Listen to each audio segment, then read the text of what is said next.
The end of the world has always fascinated me for a very long time, but the thing is, I didn't really have the confidence to do the end of the world drawing. I have done one years ago, but I haven't done one recently, so I ended up getting the inspiration to come up with the end of the world art piece, and it always fascinated me exploring an abandoned world that is desolate of any life.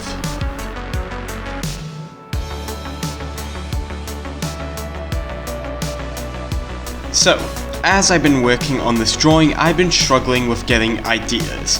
As you may know or not know, for weeks I've been struggling to get ideas or get really a good idea of what to draw, and it's been like that for quite a while, but I finally got an idea on how to get inspiration, because with this drawing, I got inspiration from watching my favorite YouTuber, especially art YouTubers, because every time I watch another artist, that artist gives me a lot of inspiration to draw.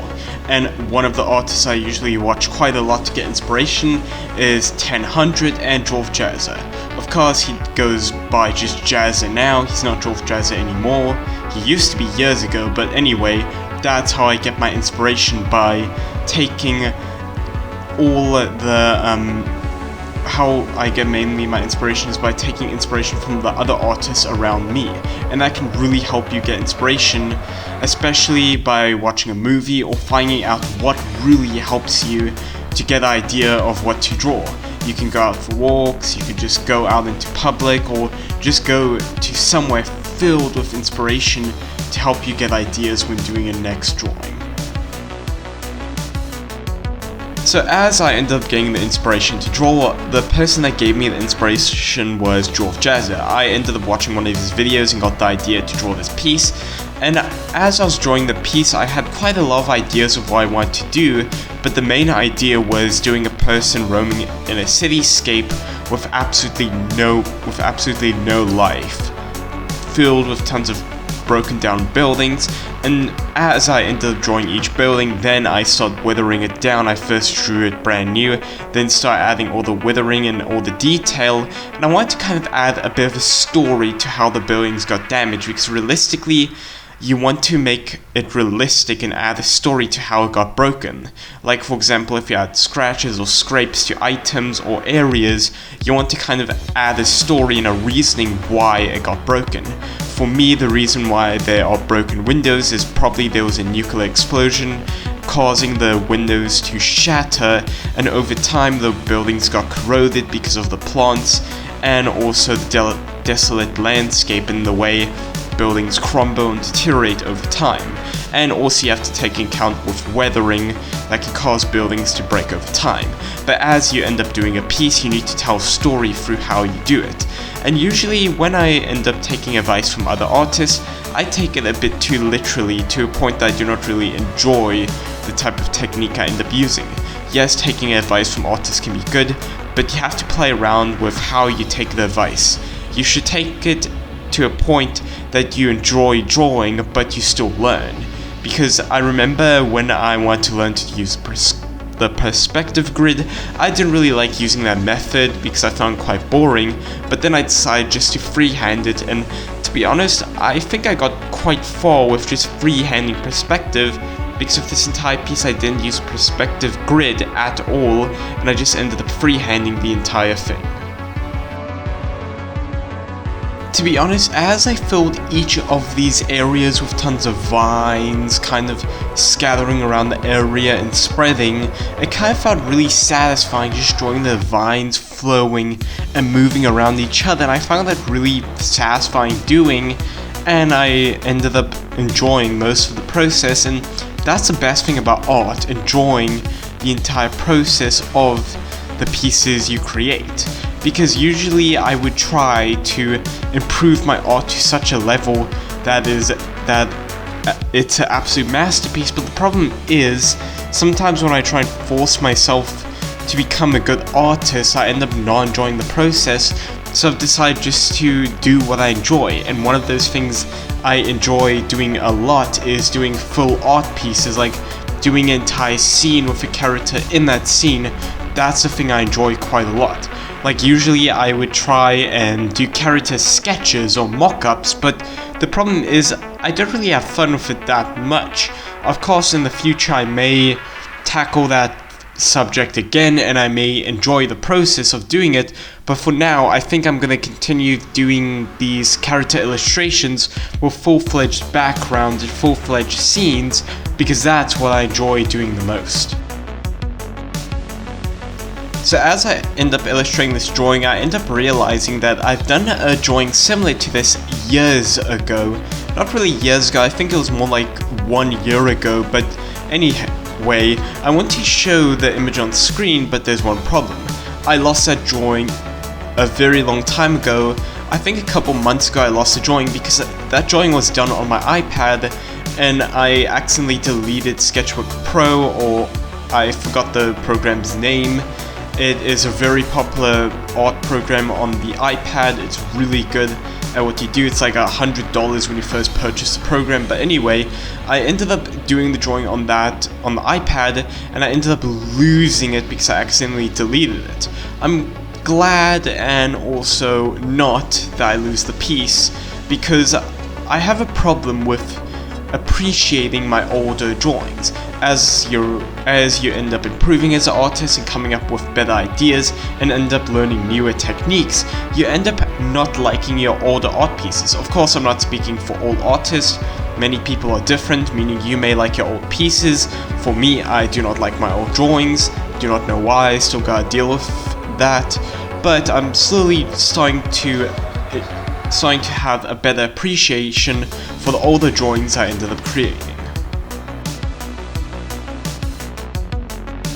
So as I said from the beginning, I was able to re-get my inspiration back, meaning that I can be able to create more pieces way more frequently.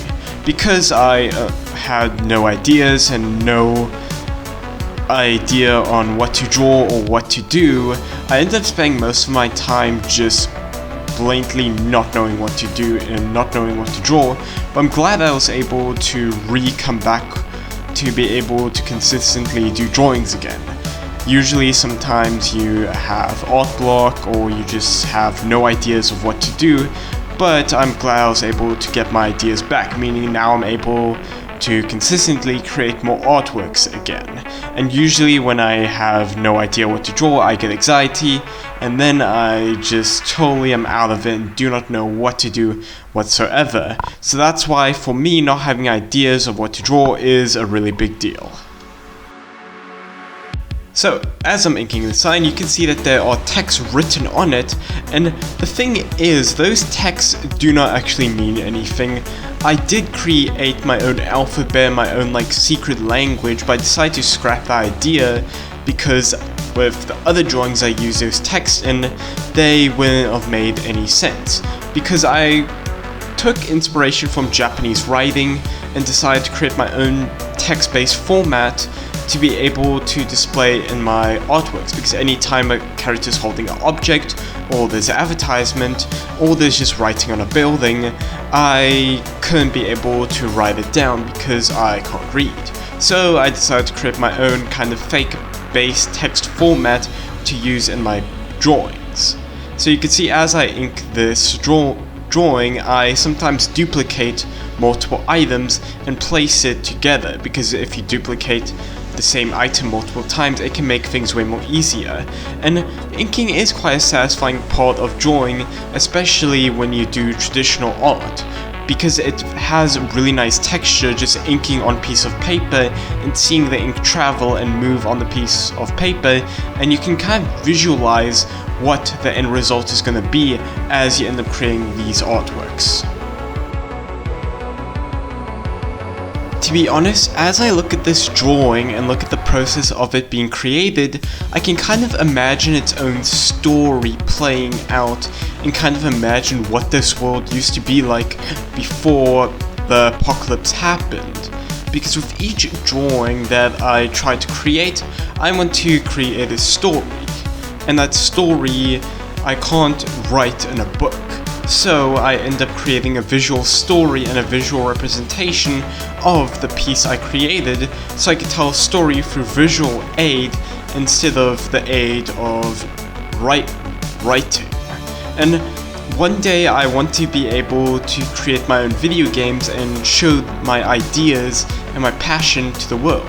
But to be honest, I'll never know what the future will be like, because you can always hope for something to turn out a certain way. You may want to become a graphic designer, you may become an artist instead of a graphic designer, and many people can have many dreams and hopes on what they want to be, but the only thing to really dictate if it will happen is time. But the one thing I know I'm gonna be forever is an artist. So now what I'm doing is I'm busy shading in the buildings, but what I want to do is I want to mainly keep the buildings the exact same color throughout and keep most of the buildings the same color for one reason. Because I want the character to be the main focal point, I am going to be keeping the colors quite simple and basic for the buildings, but I'm going to be using a bit more extravagant colors for the character to really make the character pop out. Because I want the character to be the main focal point, then I'm going to be allowing you to look at the character first, then the building, then the background. That's what I want to do. And because the sky is going to be orange, I'm tinting the windows orange so it can have the same effect. Because anytime you look at a window, it can sometimes be colored blue because of course the background is blue. And windows usually reflect any color coming from the sky, and because there's going to be fire kind of in the background that you can see, it's going to be completely at nighttime, but you can see I'm going to be adding a gradient where it goes from black to orange to kind of show that it's apocalypse and to kind of have a nice gradient effect. So, as I said many times, detail is one of the things I love a lot when it comes to my art pieces. I always like adding a lot of detail to one individual piece where you just stare at it for hours and see tons of detail, like you can see the sewn lines in fabric, or you can see each brick being placed, you can see the grains in the wood. I just love all that detail being applied to one piece, and I enjoy detail in pieces a lot. And many people have their own opinion on how much detail you should add, but with my honest opinion, detail is good depending how well you handle it. Yes, adding a ridiculous amount of detail can be too overwhelming in a piece, but depending on how you handle and how you work with that detail, it can look amazing. It's like a medium. You need to understand how the medium works before you can use it.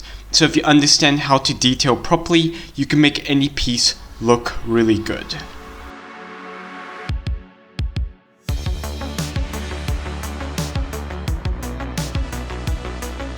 So now I use the lasso tool to get the color of the roof red, and I wanted to kind of make it a bit shiny, so what I ended up doing is I ended up using white and light colors to make it look like metal, because naturally metal is a very reflective material, meaning every time light reflects on it, you can see the light being reflected on that type of metal because you can see like a white line going through it. And also the colors aren't really too blended in, so it's basically really flat colors when you shade in metal. So that's the type of effect I ended up going for with the metal, by making the colors really flat and the shading in really flat.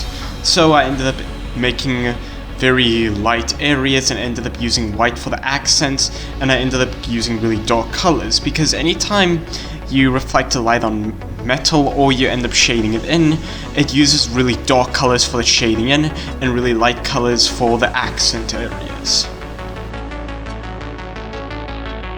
So we are almost nearing the end of this drawing, and I'm more using cold colors for the dark areas because I want all the warmth coming from the warm light. Like for example, the lightly shaded areas, I want all the warm color hitting to kind of show that it's a cold night, but the fire is distance away. So I decided to use cold colors to kind of give a bit of atmosphere to the area and show that it's much more colder temperature, but in the background I'm going to be adding fire to kind of show that there is warmth coming from very far away, to have a really nice atmosphere and feel for the entire drawing, so I can have a really nice composition for it.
Hey guys, I just want to say thank you so much for watching the video, and I hope you have a good rest of your day.